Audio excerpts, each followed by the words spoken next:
Hello. अभी हम लोग क्लास 10th के लिए साइंस के क्वेश्चंस करने वाले हैं, जिसको बोला जाता है assertion reason based question.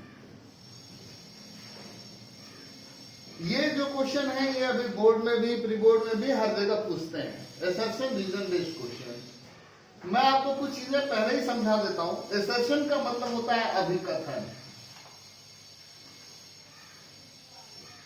Reason का मतलब होता है कारण या व्याख्या। देखिए, साइंस जो है उसका पर्पस हमेशा यही होता है कि वो कॉज एंड रिलेशन देखता है।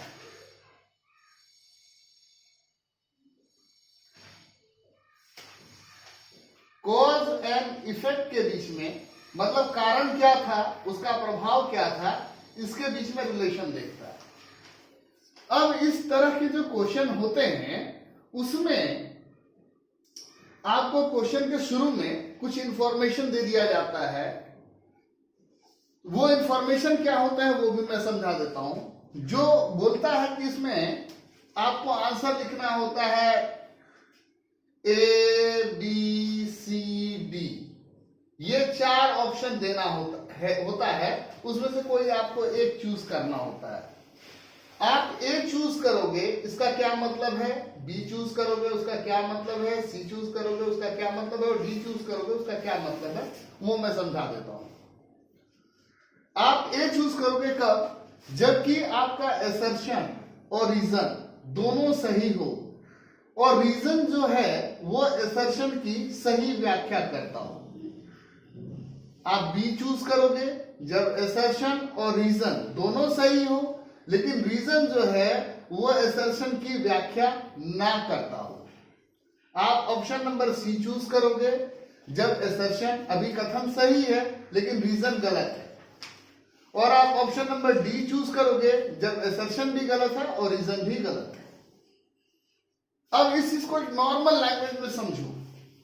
मैं एक स्टेटमेंट कह रहा हूं, मैं कह रहा हूं ए जो है वो बी से बड़ा है। ए समझ लो राम। मैं कह रहा हूं राम जो है वो श्याम से बड़ा है। ठीक है भाई, राम श्याम से बड़ा है, क्या दिक्कत है? कोई दिक्कत नहीं है। क्यों? राम श्याम से बड़ा है तो क्यों बड़ा है, कैसे बड़ा है, क्यों? क्योंकि राम जो है वो श्याम का पिता है। जाहिर है, अगर राम श्याम का पिता है तो जाहिर है राम जो है वो श्याम से उम्र में बड़ा होगा।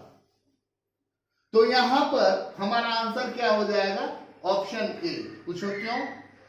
क्योंकि मैं राम को भी देख रहा हूं, मैं श्याम को भी देख रहा हूं, और मुझे देख करके लग जा रहा है कि राम की एज जो है वो श्याम से बड़ी है। और जब मैंने पूछा कि भाई आप दोनों में क्या रिलेशन है, तो राम ने कहा कि ये जो लड़का श्याम खड़ा है मैं इसका पिता हूं। तो रीजन भी सही हो गया, असर्शन भी सही हो गया। अब इसे एक साइंस के कंटेक्स्ट में आइए हम लोग समझते हैं। सबसे पहले ये देखिए, ये 3 टेस्ट ट्यूब है। पहला जो टेस्ट ट्यूब है वो बिल्कुल खाली है, उसमें मैंने लोहे का एक कील रखा है। दूसरा जो टेस्ट ट्यूब है उसमें मैंने एक लोहे के कील को पानी में डुबा के रखा है और उसका कॉर्क बंद है। तीसरा जो टेस्ट ट्यूब है उसमें क्या है कि कील जो है वो पानी में आधा डूबा हुआ है। आप देख रहे हैं कील आधी डूबी हुई है, आधी जो कील है वो पानी से ऊपर है। अब मैं आपसे पूछ रहा हूं कि बताओ किस वाले कील में जंग लगेगा? तो आप बोलेगा कि सर ये जो आपका टेस्ट ट्यूब ये वाला है टेस्ट ट्यूब, इसमें जंग लगेगा। अगर ये 1 नंबर टेस्ट ट्यूब है, ये 2 नंबर है, ये 3 नंबर है, तो आप बोलोगे कि सर 3 नंबर टेस्ट ट्यूब में जंग लगेगा। अब मैं आपसे पूछ रहा हूं कि बताओ भैया 3 नंबर में क्यों जंग लगेगा? तो आप बोलिएगा कि सर जंग जो होता है, जिसको हम लोग जंग कहते हैं या रस्ट कहते हैं, वो बेसिकली क्या है कि आयरन का जब कोरोजन होता है, संक्षारण होता है, तब लगता है। और आयरन के कोरोजन के लिए नमी भी आवश्यक है और हवा भी आवश्यक है। नमी होगी, हवा होगा, तभी जंग लगेगा। तो ये एक साइंटिफिक फैक्ट है। अब आइए जो हमारा क्वेश्चन है हम उसको देखते हैं। तो हमारे क्वेश्चन में असर्शन क्या कहता है? कहता है कि यदि लोहे को वायु में खुला रखें तो जंग लगने के प्रभाव को पलट सकते हैं। कह रहा है कि एक कील है जिसमें जंग लग गया है, जंग लगे हुए कील को हवा में खुला छोड़ दो, उसका जंग झड़ जाएगा, वो कील पहले जैसा हो जाएगा। आप बताओ ऐसा होता है क्या? आप बोलोगे नहीं सर, एक बार अगर जंग लग गया तो वो पलटेगा नहीं। जंग लगे नहीं इस चीज का आप इलाज कर सकते हो। आप उस पर पेंट लगा दो, आप उसका गिल्वनाइज कर दो, आप उस पर ग्रीस लगा दो, या आप उसको नमी और हवा से बचा के रखो तो जंग लगेगा नहीं। लेकिन अगर एक बार जंग लग गया तो हवा में खुला रखने से जंग का असर जो है वो पलटेगा नहीं, वो वापस नहीं होगा। तो हमने क्या देखा कि ये स्टेटमेंट जो है ये स्टेटमेंट गलत है। अब फिर इसका रीजन जो है वो क्या है? कहता है कि लोहे में जंग लगना जो है वो संक्षारण का सामान्य रूप है। लोहे में जंग लगना जो है वो एक टाइप का कोरोजन है। बिल्कुल सही बात है, लोहे में जंग लगना जो है वो कोरोजन है। और कोरोजन के लिए नमी यानी मॉइस्चर और वायु यानी एयर ये आवश्यक है। बिल्कुल सही बात। कहने का क्या मतलब है कि जो ये सेकेंड स्टेटमेंट है ये बिल्कुल सही है। अब जरा यहां पर आ जाओ, तो यहां पर आपने क्या देखा कि ये पहला स्टेटमेंट जो है वो गलत है, लेकिन ये दूसरा स्टेटमेंट जो है वो सही है। तो यहां सारे ऑप्शंस देखो और अब मुझे बताओ कि आप आंसर क्या चूज करोगे। तो आप ये सारा देख करके आप बोलिएगा कि सर इसका आंसर जो है हम बी चुनेंगे। क्यों? क्योंकि पहला स्टेटमेंट जो है वो गलत है, दूसरा स्टेटमेंट जो है वो ट्रू है। तो मैंने इसका आंसर चूज कर लिया, ऑप्शन नंबर डी। अब आइए क्वेश्चन नंबर 2 को देखते हैं। क्वेश्चन नंबर 2 में कहता है कि एक पूर्ण रासायनिक समीकरण में अभिकारक तथा उत्पाद तथा उनकी भौतिक अवस्थाएं दर्शाई होती हैं। बोलता है कि कोई भी केमिकल रिएक्शन है, कोई भी केमिकल रिएक्शन है तो उसमें जैसे मान लो ये एक केमिकल रिएक्शन है, ये कैल्शियम हाइड्रोक्साइड है, कैल्शियम हाइड्रोक्साइड। कैल्शियम हाइड्रोक्साइड को हिंदी में बुझा चूना भी कहते हैं या भखड़ा चूना भी कहते हैं।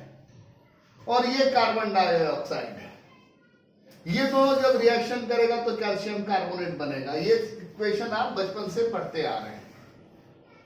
अब इसमें क्या कह रहा है, ये तो एक बेसिकली रिएक्शन हो गया और ये एक बैलेंस्ड रिएक्शन है।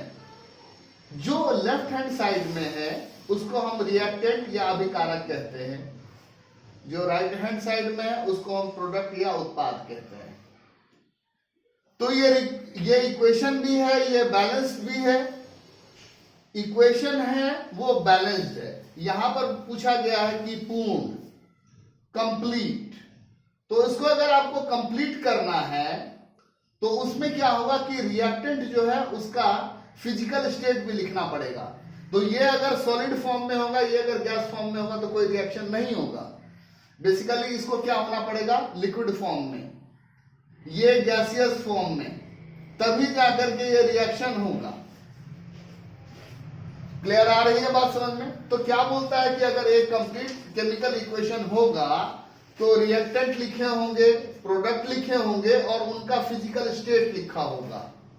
रिएक्टेंट लिखा होगा, प्रोडक्ट लिखा होगा, रिएक्टेंट, प्रोडक्ट लिखा होगा। वो इक्वेशन बैलेंस्ड होना चाहिए, संतुलित होना चाहिए और उसका फिजिकल स्टेट लिखा होना चाहिए। तो जो पहला स्टेटमेंट है वो बिल्कुल सही है। अब दूसरा इक्वेशन क्या कह, दूसरा स्टेटमेंट क्या कह रहा है, रीजन क्या कह रहा है? बोल रहा है संयोजन अभिक्रिया में, संयोजन अभिक्रिया को हम लोग बोलते हैं कॉम्बिनेशन रिएक्शन, और कॉम्बिनेशन रिएक्शन का बेसिक फॉर्मेट क्या है, आपने पढ़ा है ना, 4 टाइप का रिएक्शन होता है। कॉम्बिनेशन में क्या होता है कि एक ए और बी मिल करके सी बनाएंगे, कि 2 या 2 से ज्यादा रिएक्टेंट हो और एक प्रोडक्ट बने। तो रीजन में क्या कह रहा है कि संयोजन अभिक्रिया में, कॉम्बिनेशन रिएक्शन में 2 या 2 से ज्यादा रिएक्टेंट मिलकर के एक प्रोडक्ट बनाते हैं। तो ये स्टेटमेंट भी सही है, लेकिन ये स्टेटमेंट जो है वो इसको, पहले स्टेटमेंट को एक्सप्लेन नहीं करता है। अब आ जाइए सारे ऑप्शन में, तो हम क्या देख रहे हैं कि पहला स्टेटमेंट सही है, दूसरा स्टेटमेंट सही है, लेकिन जो दूसरा स्टेटमेंट है वो पहले स्टेटमेंट को एक्सप्लेन नहीं करता है।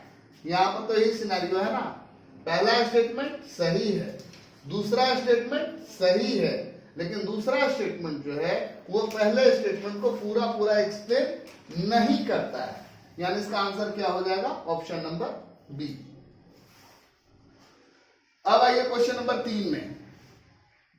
क्या होता है कि हम पार्टी में गए या कभी घर में ही ऐसा खाना बाहर से ऑर्डर कर लिए, या घर में ही मम्मी बहुत खुश है, उन्होंने कभी कुछ ऐसा खाना बना दिया, खूब ऑयली है, खूब स्पाइसी है, खूब सारा तेल है उसमें, खूब मसाले हैं, और एकदम बिल्कुल गरम गरम खाना हमने डट करके खा लिया।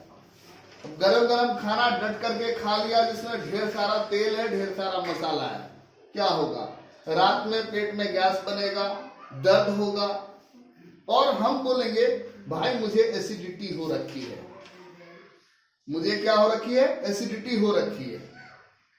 मम्मी बोलेगी अच्छा एसिडिटी हो रखी है, ये लो इनो पी लो, क्या दे देगी, इनो।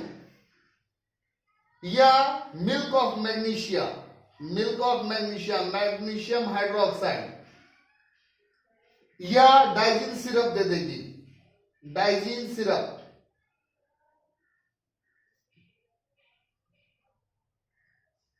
और चाहे इनो हो, चाहे मिल्क ऑफ मैग्नीशिया हो, चाहे डाइजिन सिरप हो, चाहे baking powder, baking powder, baking powder जो है उसको पानी में घोल करके थोड़ा सा, ये सारे क्या हैं, ये सारे बेस हैं, नेचर में बेस हैं, जिनको हिंदी में कहते हैं क्षार। तो ये बेस क्या करेगा, आपने पढ़ा है ना, क्लास 7 से पढ़ते आ रहे हैं, न्यूट्रलाइजेशन रिएक्शन, जिसको कहते हैं उदासीनीकरण अभिक्रिया। न्यूट्रलाइजेशन रिएक्शन में क्या होता है कि एक एसिड एक बेस रिएक्शन करता है, मिल करके सॉल्ट एंड वाटर बनता है, सॉल्ट एंड वाटर बनता है।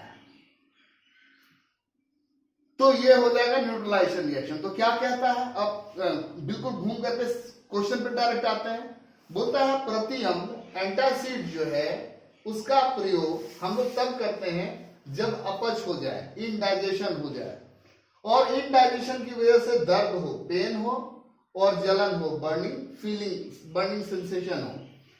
तो अगर आपको इनडाइजेशन की वजह से पेन हो रहा है, बर्निंग सेंसेशन आ रही है, तो उससे आप छुटकारा पाने के लिए एंटासिड का यूज करते हैं। तो भाई ये जो पहला स्टेटमेंट है वो बिल्कुल सही है। अब एंटासिड में ऐसा क्या है कि उसने हमें इस दर्द और जलन से छुटकारा दिला दिया, तो उसके लिए रीजन बता रहा है कि एंटासिड जो है वो क्या करता है, आपके स्टमक में बने हुए एसिड को न्यूट्रलाइज कर देता है, उदासीन कर देता है। तो यहां पर हमने क्या देखा कि ये स्टेटमेंट सही है, ये स्टेटमेंट भी सही है, और जो सेकंड स्टेटमेंट है वो पहले स्टेटमेंट को बिल्कुल सही तरीके से एक्सप्लेन करता है। यानी अगर हम अपने सारे ऑप्शंस को घूम करके देखें तो हम क्या पाते हैं कि स्टेटमेंट ए भी सही है, स्टेटमेंट आर भी सही है, और स्टेटमेंट आर जो है, रीजन जो है, उसने स्टेटमेंट ए को बिल्कुल सही तरीके से एक्सप्लेन किया हुआ है। तो हम क्या बोलेंगे कि सर इस क्वेश्चन का आंसर होगा ऑप्शन नंबर ए। आइए नेक्स्ट क्वेश्चन की ओर मूव करते हैं।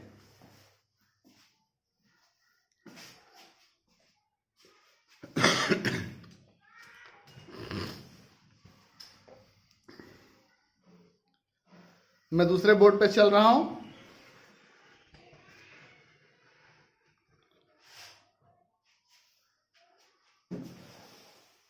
क्वेश्चन नंबर 4 को देखिए। बोलता है जब दांतों के आसपास मुंह में पीएच की वैल्यू 5.5 हो जाए, 5.5 से कम हो जाए तो दंत क्षय होता है, डेंटल क्वेरीज, टूथ डिके होता है। क्या हुआ कि हमने रात में मीठा खाया, चॉकलेट खाया, चिपचिपे मीठे पदार्थ खाए, वो हमारे दांत में सड़े हुए चिपक गए, पूरे रात जो है उस पर एक्शन हुआ और एसिड का फॉर्मेशन हुआ। वो एसिड जो है अगर उसका पीएच 5.5 हो जाएगा, अगर उसका पीएच 5.5 हो जाएगा तो क्या होगा, वो इतना मजबूत हो जाएगा कि आपके दांत के ऊपर की जो कवरिंग है जिसको एनामेल बोलते हैं, वो उस एनामेल में भी छेद कर देगा, प्लाक बना देगा।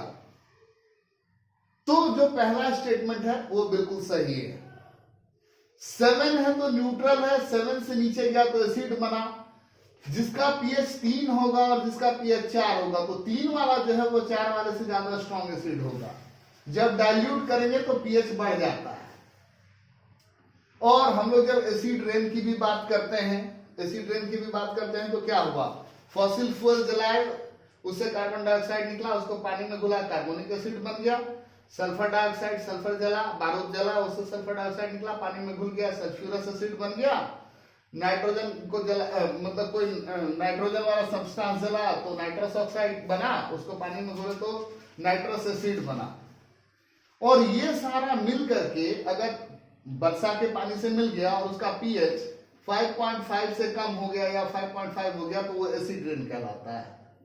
और ये एसिड रेन जो है आपको पता है, पेड़ पौधे को जला देगा, खेत को बंजर कर देगा, मॉन्यूमेंट पर पड़ेगा तो मार्बल कैंसर करा देगा, बह करके तालाब कुआं में जाएगा, तालाब नदी में जाएगा तो वहां का जो मछली है, पेड़ पौधा है, उसको मार देगा। तो कुल मिला जुला करके हम क्या देखें कि पहला स्टेटमेंट जो है वो बिल्कुल सही है। अब दूसरा स्टेटमेंट देखते हैं, क्या बोलता है कि मधुमक्खी के डंक से अम्ल स्रावित होता है जिससे दर्दोजलन होता है। मधुमक्खी काटे चाहे चींटी काटे, अगर उसने डंक मार दिया तो बहुत दर्द होता है, जलन होता है। क्यों? क्योंकि उनके बॉडी से फॉर्मिक एसिड निकल करके आया और उसके वजह से आपको वो जलन हो रहा है।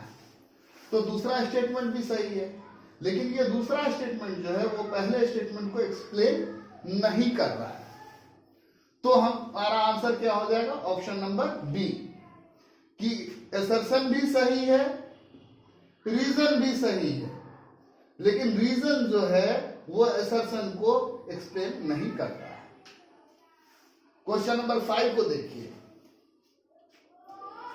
बोलता है कि plaster of Paris, POP, POP को हमेशा एयर टाइट कंटेनर में रखना चाहिए। किसमें रखना चाहिए? एयर टाइट कंटेनर में, एयर टाइट कंटेनर में। भाई बिल्कुल सही कह रहा है, पूछो क्यों? एयर टाइट कंटेनर में क्यों रखना चाहिए? क्योंकि प्लास्टर ऑफ पेरिस जो है वो हवा से नमी लेगा और जिप्सम में कन्वर्ट हो जाएगा। देखिए मैंने नीचे इक्वेशन में लिखा हुआ है, ये जो है कैल्शियम सल्फेट हेमीहाइड्रेट वो पीओपी है, उसने पानी ले लिया और जिप्सम में कन्वर्ट हो गया। जिप्सम में कन्वर्ट हो गया तो वो यूज नहीं होगा। तो पहला स्टेटमेंट जो है कि उसको मतलब एयर टाइट कंटेनर में रखो, ये बिल्कुल सही है। एयर टाइट कंटेनर में क्यों रखो? क्योंकि वो नमी पा करके जिप्सम में कन्वर्ट हो जाएगा, तो ये भी सही है। और ये सेकेंड स्टेटमेंट जो है उसने पहले वाले स्टेटमेंट को बिल्कुल सही से एक्सप्लेन कर रखा है। तो हमारा आंसर क्या हो जाएगा, ऑप्शन नंबर ए। ये असर्शन भी सही है, रीजन भी सही है, और रीजन जो है वो असर्शन को करेक्टली एक्सप्लेन करता है। क्या करता है? करेक्टली एक्सप्लेन करता है, करेक्टली एक्सप्लेन करता है। अब आइए नेक्स्ट क्वेश्चन को देखते हैं, क्वेश्चन नंबर 6 को देखते हैं। क्वेश्चन नंबर 6 जो है वो क्या कह रहा है आपसे? क्वेश्चन नंबर 6 में कह रहा है कि प्रायः कार्बन तथा उसके यौगिक का उपयोग ईंधन के रूप में किया जाता है। आप बोलेगा सर बिल्कुल सही बोल रहा है, कार्बन है तो कोयला है, चाहे कोक के फॉर्म में है, उसको जलाते हैं। और कार्बन का अगर कंपाउंड का बात करें तो सर कार्बन का कंपाउंड है मीथेन, उसको जलाते हैं। कार्बन का दूसरा कंपाउंड है ब्यूटेन, जिसको हम लोग एलपीजी में यूज करते हैं, लिक्विफाइड पेट्रोलियम गैस में ब्यूटेन होता है। कार्बन का ही एक कंपाउंड है इथाइल अल्कोहल, वो भी जो लेबोरेटरी में बर्नर होता है उसमें यूज करते हैं। कार्बन का ही एक कंपाउंड है एसिटिलीन, एसिटिलीन जो है वो गैस वेल्डिंग में यूज होता है। तो ये बात सही कह रहा है कि कार्बन और उसका कंपाउंड जो है उसमें बहुत सारे को फ्यूल के रूप में यूज करते हैं, फ्यूल के रूप में यूज करते हैं। ये बात बिल्कुल सही कह रहा है। दूसरा चीज क्या कह रहा है कि अगर अल्केन है यानी CnH2n+2 और उसका कंप्लीट कंबशन हुआ है, पूर्ण दहन यानी कंप्लीट कंबशन, तो वो ब्लू फ्लेम देगा। आप घर में गैस जलाते हो, कैसा फ्लेम होता है? ब्लू फ्लेम होता है। गैस में आप क्या जलाते हो? ब्यूटेन, और ब्यूटेन क्या है? एक अल्केन। तो statement 1 is true, statement 2 is true, लेकिन स्टेटमेंट सेकेंड जो है वो उसको एक्सप्लेन नहीं करता है। तो हमारा सही आंसर क्या हो जाएगा? ऑप्शन बी, कि ए भी ट्रू है, बी रीजन भी ट्रू है, लेकिन रीजन जो है वो आंसर को एक्सप्लेन नहीं करता है। तो इस तरीके से हमने सेक्शन रीजन वाइज कुछ क्वेश्चंस को देखे।